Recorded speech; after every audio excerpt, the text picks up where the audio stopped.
everyone, it's your student teacher Angel and welcome for today's discussion. And today we are going to discuss observation techniques and classroom etiquette. So our topic has two main parts. First, we will learn about different ways of observing what happens inside a classroom. And the second is we will discuss proper behavior and manner that students should follow in class. So as a future teachers, this topic is important because we need to know how to observe students and teachers properly. And we also need to understand how to create a respectful classroom environment. So, let us begin our discussion. Classroom observation is important because it can help us understand what is happening inside the classroom. Through observation, we can see how the teacher teaches, how students participate, and how the classroom is managed. We can also observe specific things such as how often students participate or how the teacher asks questions. So, observation is not simply watching. We observe with a purpose. We want to collect information that can help us understand and improve teaching and learning. So when we say observation technique class, this is simply a way or method of observing something. In the classroom, we use observation techniques to collect information about the teacher and the students. For example, we can observe how the teacher teaches, how students participate, and how classroom time is used, and how materials are used, just like what I've said earlier. It is important also to use a proper method when observing so that the information we collect will be useful and reliable. Now, there are 6 common observation techniques that we are going to discuss. First is structured observation. The second is time sampling. The third is event sampling. Fourth is anecdotal observation. Fifth is a rating scale or rubric. And the sixth is unstructured observation. So these techniques are different from one another, but they all help us collect information about what happens inside the classroom. Let us now discuss each technique one by one. So the first technique is structured observation. So when we say structured observation, this means that the observer already has a checklist or guide before observing. For example, if we are observing a teacher, our checklist might include classroom management, questioning, teaching strategies, and student participation. We simply follow the checklist and record what we observe. So in simple words, class, structured observation means observing with a prepared guide or checklist. For example, if I have a checklist with teacher ask questions, I will check or record whenever I observe this behavior. And the second one is the time sampling. Time sampling means observing something at specific time or intervals. For example, class, we can observe the class every 5 minutes and record what the students are doing. We might record whether they are listening, answering questions, and doing an activity or talking with their classmates. This technique helps us understand how classroom time is being used. So remember, class, time sampling means observing at specific time. So, may oras siyang ginagamit. Then the third one is event sampling. So we have event sampling too. This focuses on specific behavior or event. We record it every time that event happens. For example, if we want to know how often students ask questions, we record every time as students ask questions. So we can also observe how many times students participate or become distracted. So the easy way to remember this is event sampling means recording a specific behavior every time it happens. Then the fourth one is anecdotal observation. So this means writing down important things that happened during the lesson.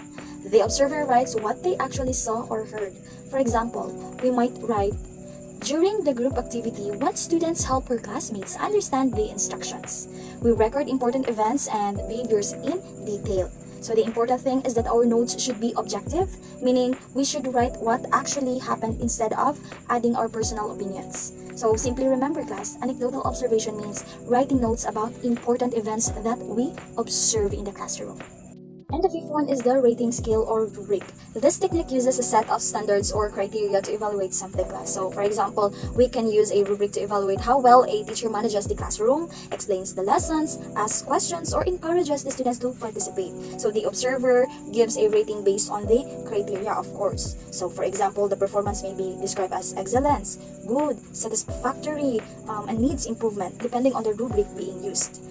The last technique is unstructured observation. So unlike structured observation, this does not require a detailed checklist. So the observer is free to watch the classroom and write down important things they noticed. For example, we can observe how the teacher communicates with students, how students interact with one another, and what the overall classroom environment is like.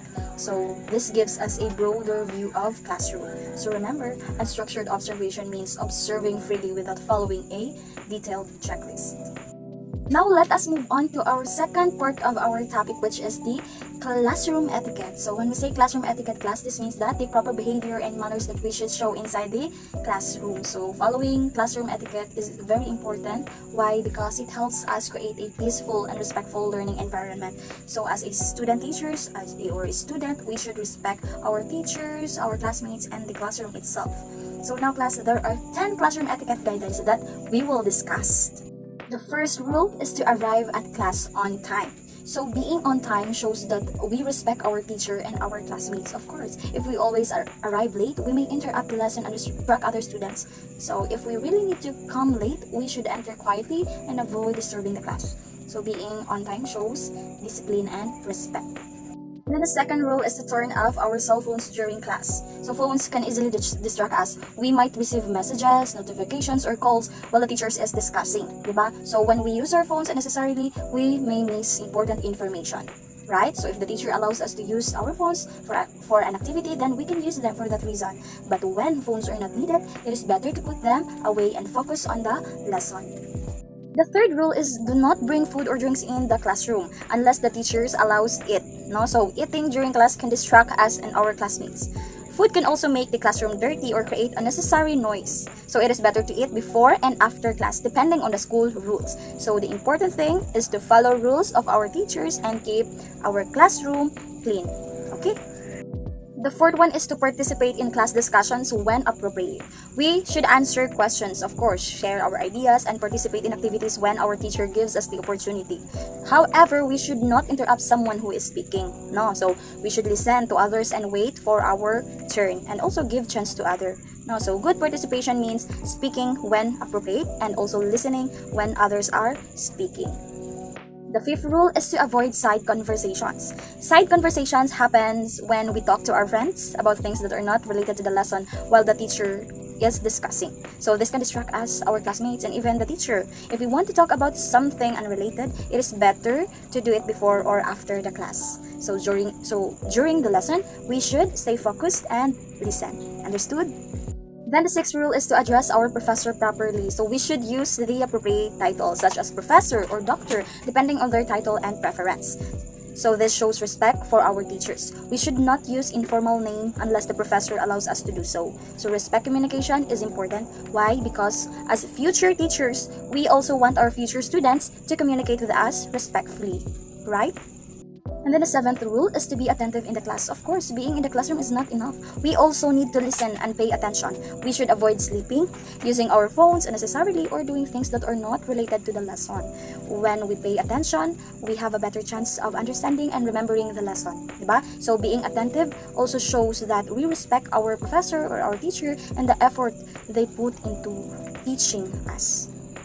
And then the eighth rule is to stay until the class is finished. We should not leave early without a valid reason. Leaving early can distract the teacher and our classmates, and we might also miss important parts of the lesson. If we really need to leave early, we should inform the professor first and leave quietly. So by that, you can show respect and responsibility. And then avoid signaling that the class time is up, okay? And then the ninth rule is to wait for the professor to dismiss the class. Sometimes students start packing their bags or making noise even though the teacher is still talking. We should avoid doing this because it can make the teacher feel rushed and can distract our students. Even if we know that the class is almost finished, we should wait until the professor officially ends the class. So this shows patience and respect, okay? Especially mga future educators staff. We have our last rule is to contact our professor when we need to miss class. So sometimes we have an important reason why we cannot attend. When this happens, we should inform our professor instead of simply being absent without saying anything. Kay ma-curious ang ato ang teacher or professor. So after being absent, we are also responsible for catching up with the lesson. We can ask our classmates for notes, check the activities we missed, or talk to our professor if necessary. So this teaches us to be responsible for our own learning.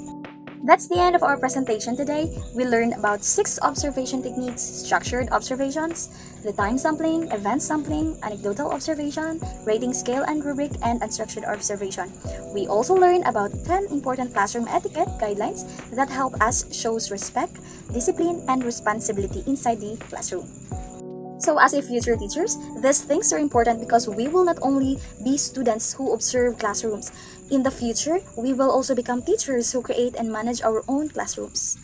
So thank you so much for listening to our discussion today, everyone. That's all, and have a great day. Bye!